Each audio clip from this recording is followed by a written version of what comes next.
ఇప్పుడే country delight app ని download చేసుకోండి. Download the country delight app now. ప్రస్తుతం మనతో పాటు లైవ్ కాల్లో అందుబాటులో ఉన్నారు సంతోష్ నగర్ లో ఉన్నటువంటి crescent English model school principal Fayum గారు. ఒకసారి ఆయనతో మాట్లాడదాం. ఎందుకంటే ఇప్పుడు ఎవరైతే ఏషియా కప్ లో హీరోగా నిల్చున్నారో మన ఇండియా నుంచి ఆ తిలక్ వర్మ గారు చదివినటువంటి స్కూల్ ప్రిన్సిపల్ ఆయనతో మాట్లాడదాం. వాళ్ళు ఎలా ఫీల్ అవుతున్నారో ఆయన మాటల్లోనే విందాం. నమస్తే అండి ఫయూమ్ గారు. నమస్తే అండి. ఏ క్లాస్ నుంచి ఏ క్లాస్ వరకు మీ దగ్గర తిలక్ గారు చదివారు? ఇప్పుడు ఎలా అనిపిస్తుంది? ఈ మధ్య కాలంలో ఎప్పుడు మీరు ఆయనతో మాట్లాడారు? అన్ని చెప్పండి.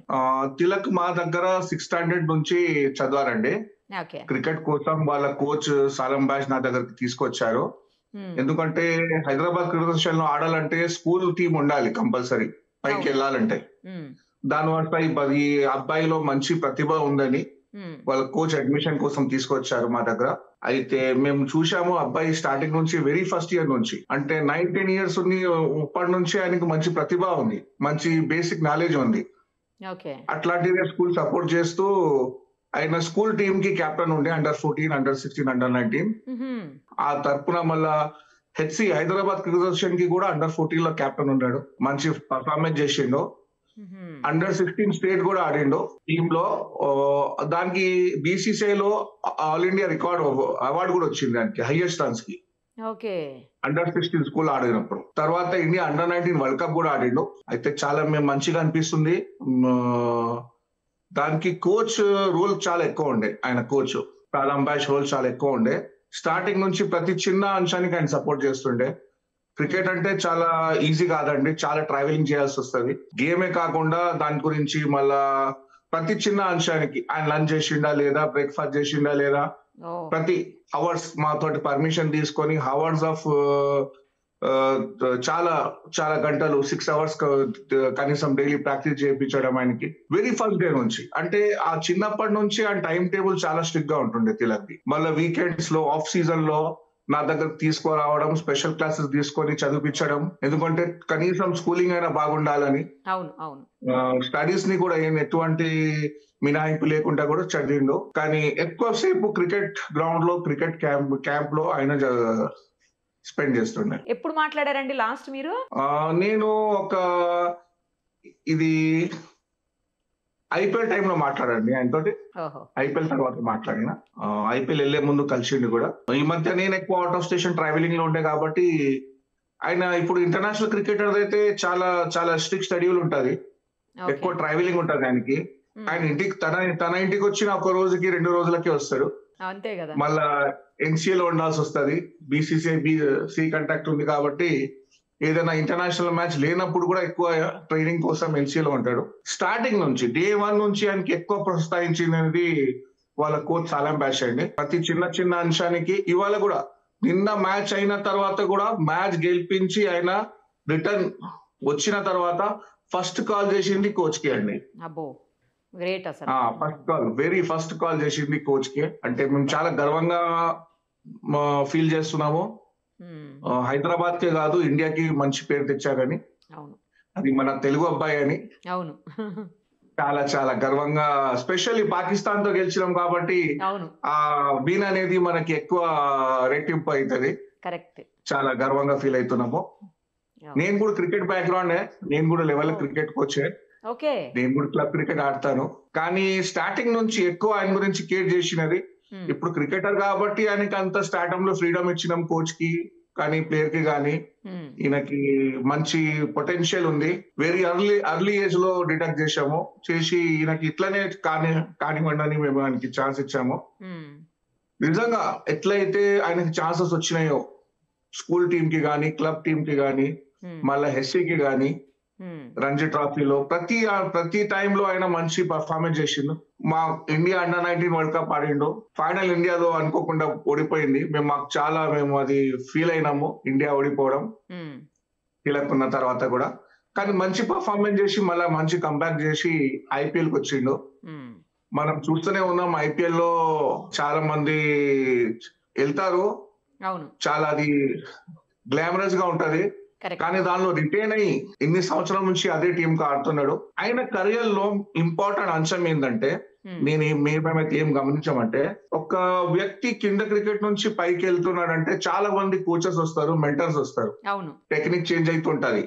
కానీ ఈయన క్రికెట్ లో చాలా ఇంపార్టెంట్ అంశం ఏంటంటే, ఆయన క్రికెట్ ఆయనకి పిక్ చేసిన కోచ్ ని ఇప్పటి వరకు ఆయన వదలలేదు. ఎప్పుడైనా ఇంటర్నేషనల్ క్రికెట్ నుంచి కొంచెం బ్రేక్ దొరికినా ఆయన దగ్గర కోచ్ దగ్గర వస్తాడు, ఆయన టెక్నిక్స్ కరెక్షన్ చేసుకుంటాడు, మళ్ళీ సైకలాజికల్ గా కూడా వాళ్ళ కోచ్ ఆయన కౌన్సిల్ చేస్తాడు. ఎందుకంటే ఇప్పుడు ఇంటర్నేషనల్ క్రికెట్ లో ప్రెషర్ ఎక్కువ ఉంటుంది, కాంపిటీషన్ చాలా ఎక్కువ ఉంటుంది. మన ఇండియాలో చాలా మంచి ప్లేయర్స్ ఉన్నారు, మళ్ళీ ప్రతి ఫార్మాట్ ఉంది.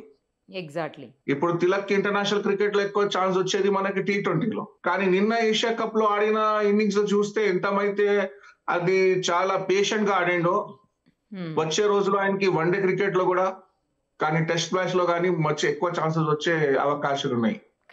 అయితే ఆయన జీవితంలో, ఆయన క్రికెట్ జీవితంలో స్పెషల్ గా ఆయన కోచ్ సలాం బయాష్ కి ఆయన డే 1 నుంచి కనెక్ట్ ఉంటే, స్కూల్ అయిన తర్వాత కూడా ఆయనతోటే కనెక్ట్ ఉండే, ఆయన అకాడమీలోనే కనెక్ట్ గా ఉండే.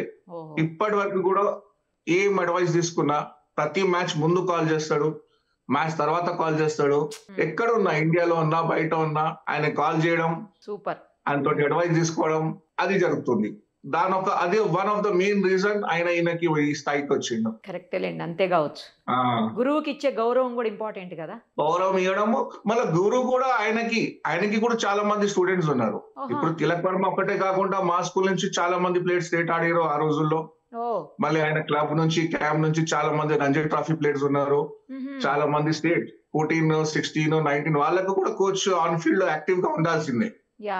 వాళ్ళకి టైం ఇస్తుండే కూడా తిలక్ కి మళ్ళీ చూడడం, ఆయన షెడ్యూల్ ని ఫాలో చేయడం గ్రేట్. అసలు గ్రేట్, అంత ఈజీ కాదు, చాలా గ్రేట్. చాలా మంచి విషయాలు చెప్పారండి. వాళ్ళ ఫ్రెండ్స్ తో ఎలా ఉండేవాడు అప్పట్లో? తను చాలా మంచిగా ఉండే, కొంచెం నాటీగా కూడా ఉండే. చిన్నపిల్లలు ఎట్లా ఉంటారో మంచిగా చదువుతుండే, కానీ చదువు మీద అంత అసలు ఇంట్రెస్ట్ లేకుండే. ఇప్పుడు ఏమైతే చదువు మీద ఎక్కువ ఇంట్రెస్ట్ పెట్టుకుంటే పేరెంట్స్ ఏం చేస్తారు, అరే నువ్వు మంచి చదువుతున్నావు, క్రికెట్ ఎందుకు బాబు, నువ్వు చదువు, ఇంజనీర్ అవ్వు, డాక్టర్ అవ్వు అంటారు.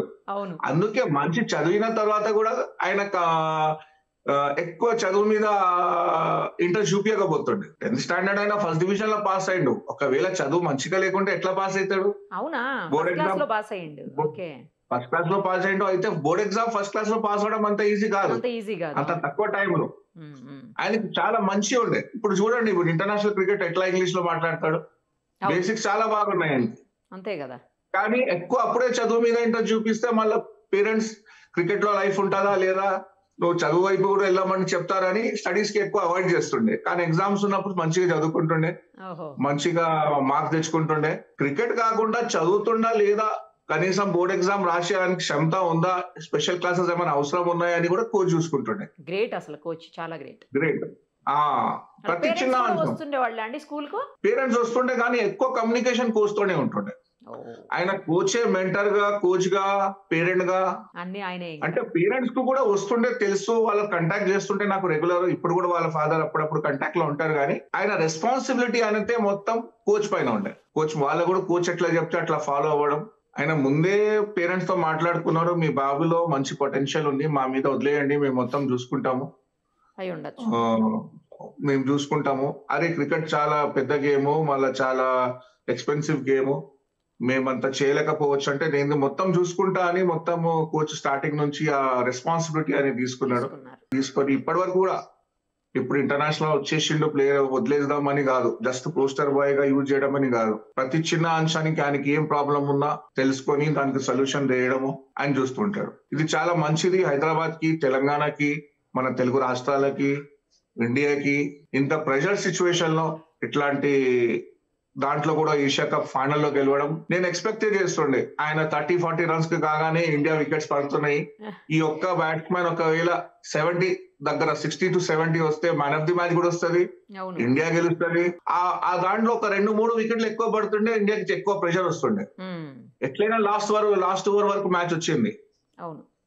అసలు ఏం ప్రెషర్ లేకుండా, అసలు ఏం ప్రెషర్ ఉందా, లాస్ట్ ఓవర్ లో 6 కొట్టడం, మ్యాచ్ ప్రెషరే పోయింది ఆడ నుంచి. అయితే బీసీసీఐ కూడా చాలా మంచి ఐపీఎల్ ద్వారా కానీ వేరే టోర్నమెంట్స్ ద్వారా కానీ చాలా మంచి టాలెంటెడ్ ప్లేయర్స్ ని ప్రోత్సహిస్తుంది. కరెక్ట్ అది.